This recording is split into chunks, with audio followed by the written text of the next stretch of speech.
Olá, seja bem-vindo. Estamos dialogando com o livro Firme Seus Valores, de Charles Swindoll. O objetivo do autor é discutir princípios universais aplicáveis a todos os seres humanos para uma vida melhor à luz do cristianismo bíblico. Hoje, o assunto é missão. O termo missão não é usado exclusivamente no cristianismo, nem exclusivamente na religião, mas em todas as áreas da atividade humana. Há vários significados: a ação de enviar ou ser enviado, encargo, incumbência, desempenho de um dever, local onde se estabelecem missionários, conjunto de pessoas que recebem um encargo a cumprir uma missão diplomática, ou científica, ou empresarial, ou cultural, e daí por diante.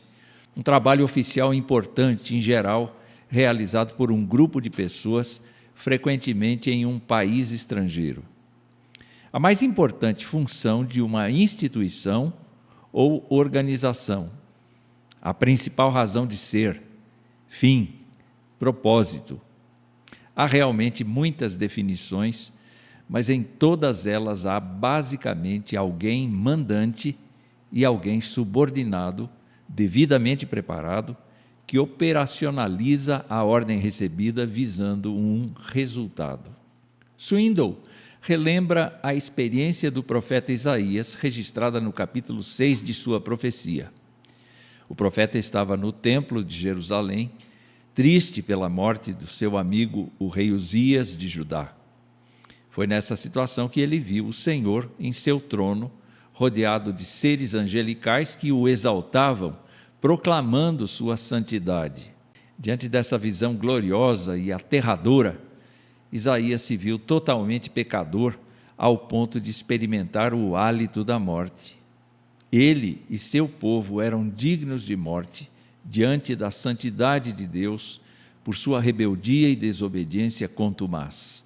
Mas foi nesse momento de intensa fraqueza que um ser angelical vindo do trono de Deus tocou seus lábios com uma brasa tirada do altar de Deus e lhe disse: tua iniquidade foi tirada e teu pecado perdoado.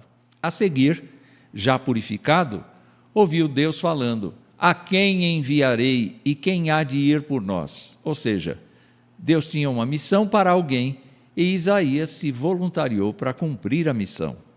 Aliás, a missão não era nada fácil. Provocar, com as suas profecias, o endurecimento do coração do povo.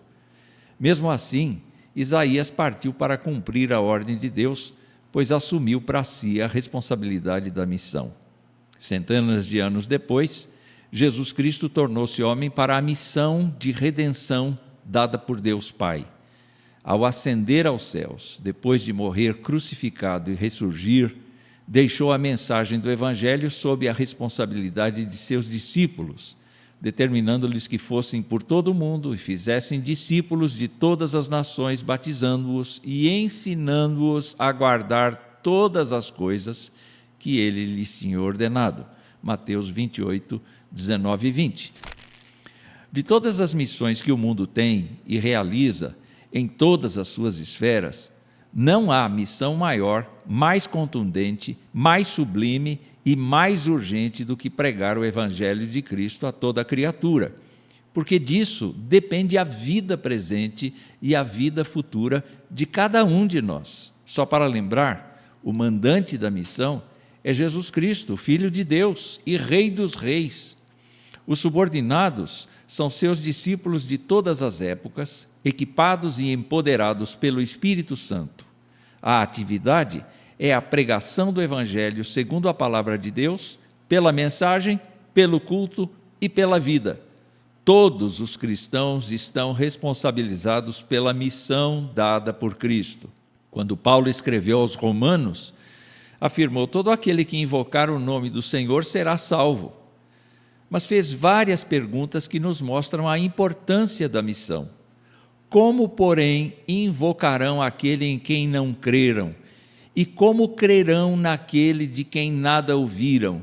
E como ouvirão se não há quem pregue? E como pregarão se não forem enviados? Romanos capítulo 10, versos 13 a 15. O que Paulo nos diz é que a pessoa que buscar a Jesus Cristo e clamar por sua graça, receberá a graça salvadora e perdão para seus pecados. Mas para isso, Cristo convoca os cristãos para essa missão e que se responsabilizem por ela, falando e agindo, porque a fé vem pelo ouvir a palavra de Deus.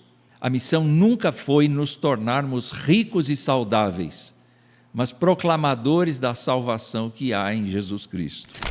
Voltando à visão de Isaías e a Swindoll, o autor anota 5 princípios dessa passagem, dentre os quais eu destaco alguns. Primeiro deles, Deus usa circunstâncias para tornar-nos conscientes da sua presença. A morte do rei foi dolorida para Isaías, mas Deus a usou para mostrar sua glória e que Isaías não estava sozinho. Conosco se dá o mesmo. Em algum momento de dor e sofrimento, Deus se apresenta para nos tornar conscientes de sua presença.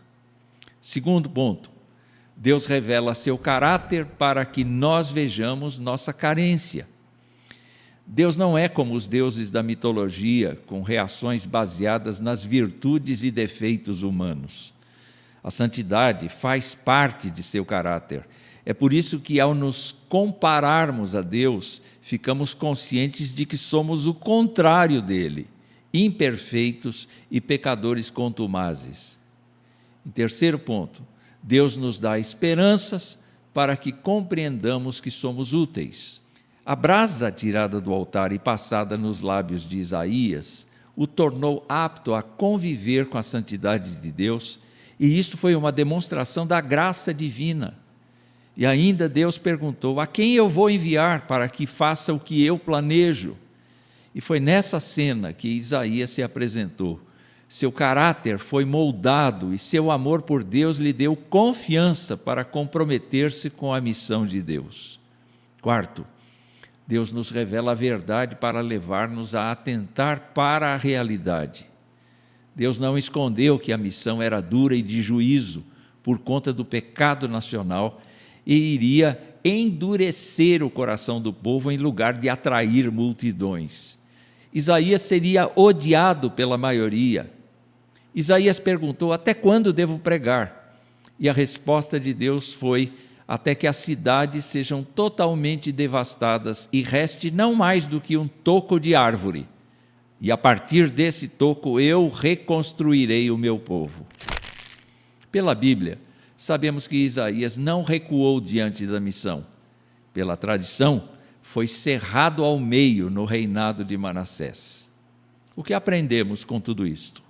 Não importa a opinião, o desprezo ou o ódio explícito das pessoas, a missão está aí.